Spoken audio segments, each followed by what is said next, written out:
This is section 1 of chapter 7, and in this section, we're going to discuss the criteria for establishing cause and effect relationships between variables. So in the previous chapter on research strategies, we discussed multiple research strategies.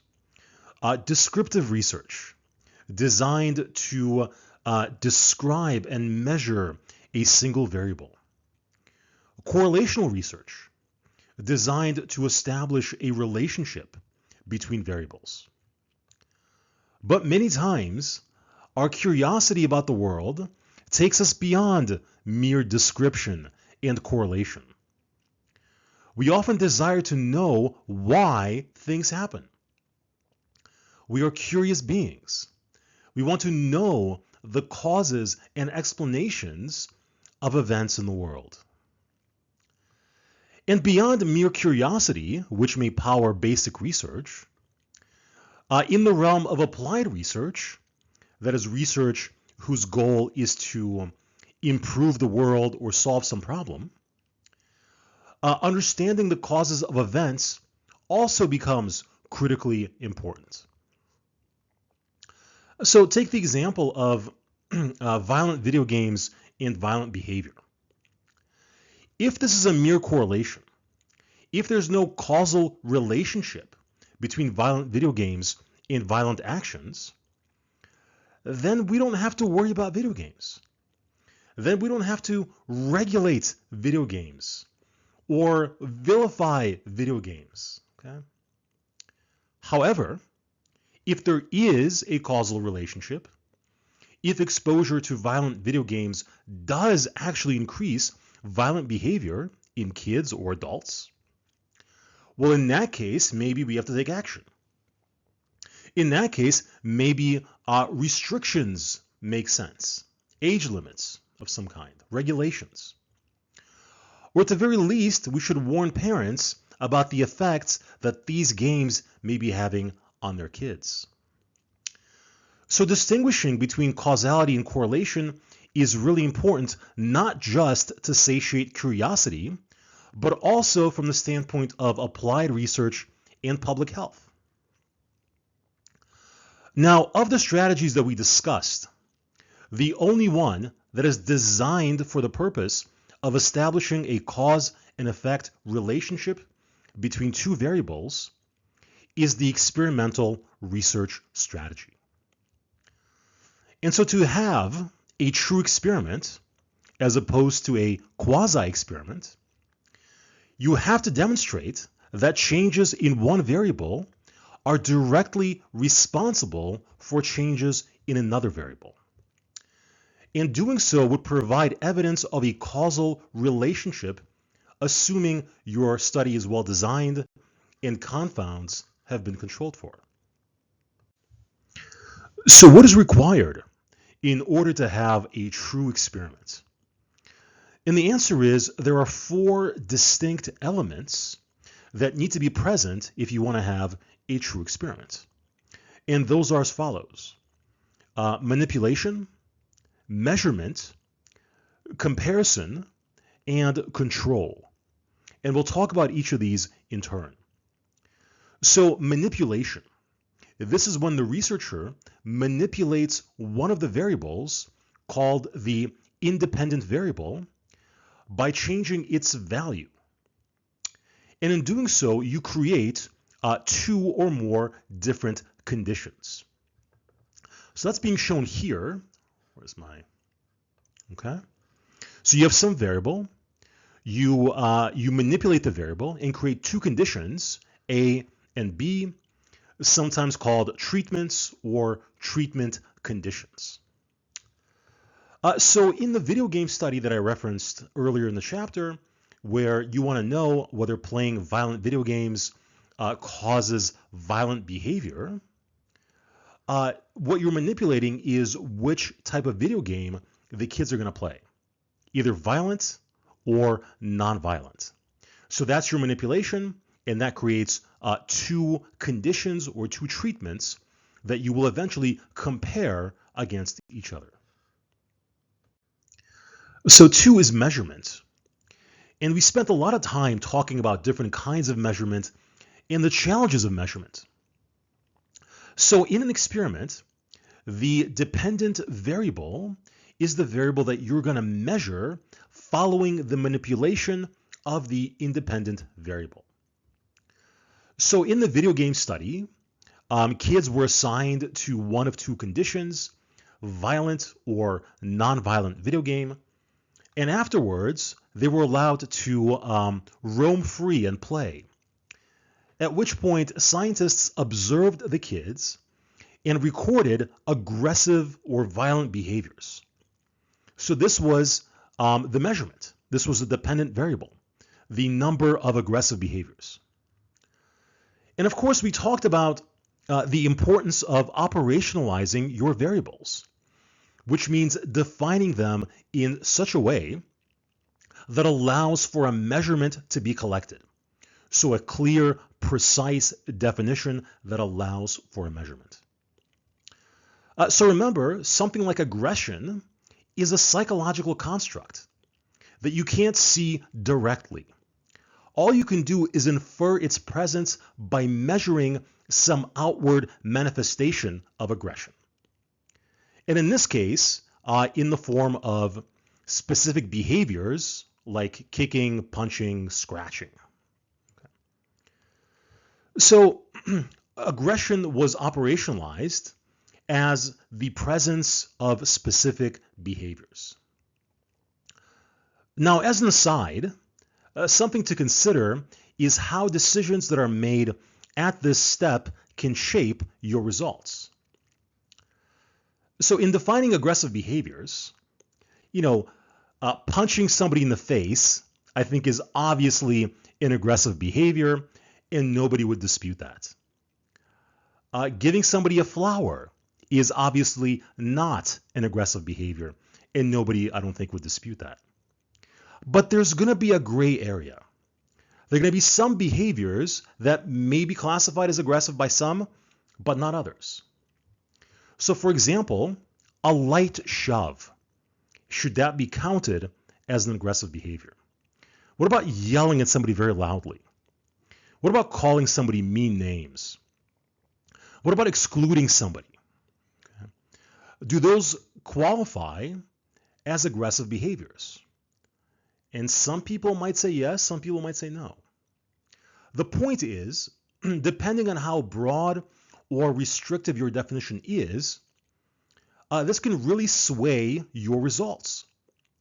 It can determine whether or not you find an effect and how large that effect is going to be. And so it's really important to, number one, be very transparent and detailed in how you define your variables so other people can assess your study critically. But also, as a critical consumer of research, you should always check how a study's variables were defined or operationalized. Because imagine you read a study that claims to demonstrate this relationship between violent video games and aggressive behavior, but then you dig into the methods and you find that they defined aggressive behavior as including like a mean look, okay? And you might say, you know what, that's overly broad as a definition. That includes too many behaviors that maybe should not be counted as aggressive.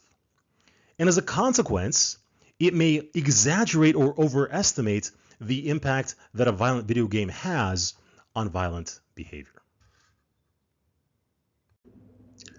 All right, so moving on, the third ingredient is comparison.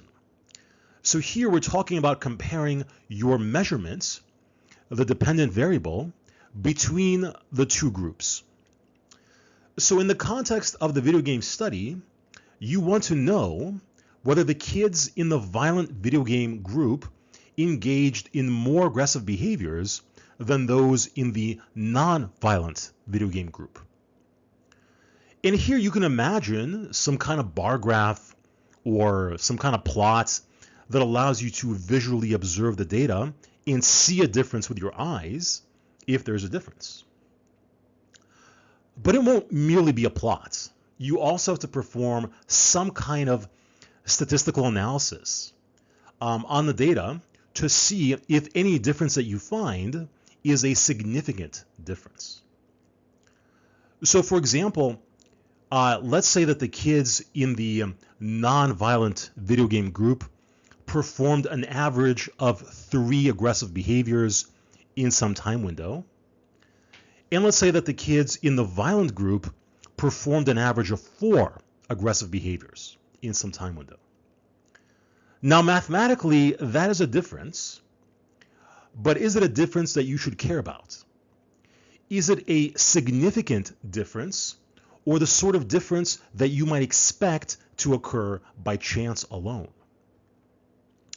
And so we use statistics to answer those kinds of questions, and we'll talk more about stats later in this course.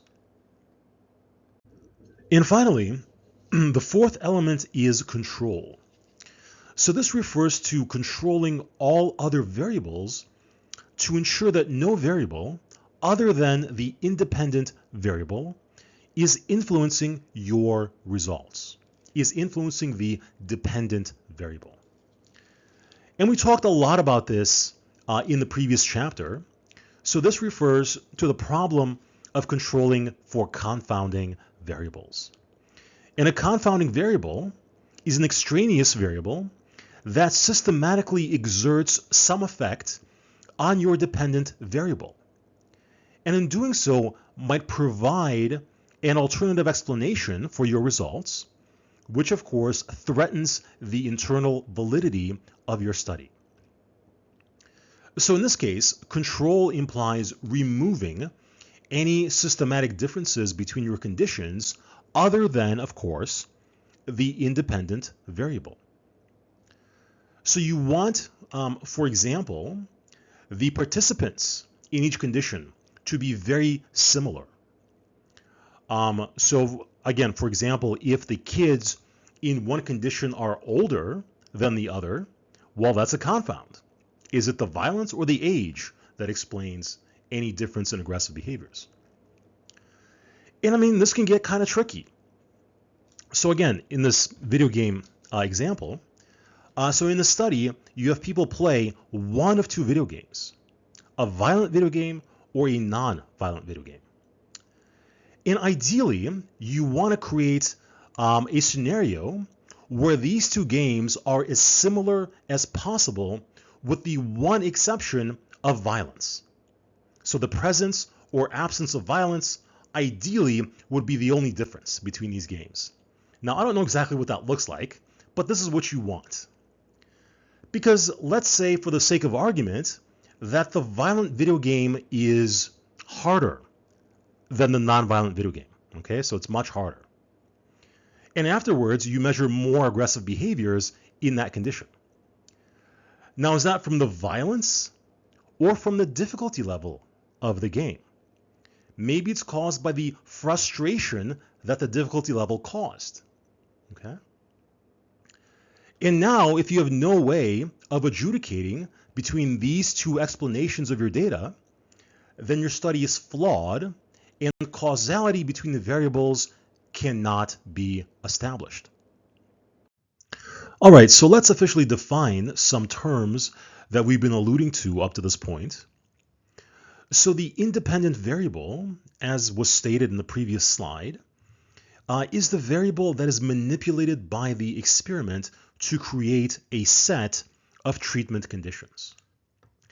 And a treatment condition is a situation or environment characterized by one specific value of the manipulated variable. Now, the term levels refers to the different values that the independent variable can take.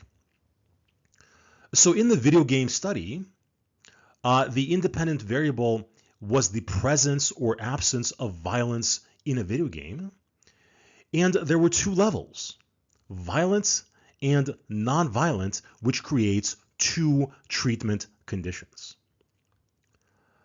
Next, the dependent variable is the variable being measured. So in the video game study, that would be aggressive behaviors. And extraneous variables are all other variables in the study other than the independent and dependent variables. So the example we used in the video game study is difficulty. Okay, that would be an extraneous variable. It's not what you are measuring. It's not what you are manipulating. It's not what you care about in the study. But if this variable differs between your conditions and exerts an influence on the dependent variable, it could jeopardize your results. Or, I don't know, video game music. Let's say the violent video game soundtrack consists of Baby Shark played on a loop. I don't know about you, that would make me violent, okay?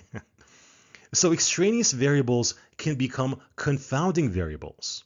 And we'll talk in a few slides about the situations in which that occurs.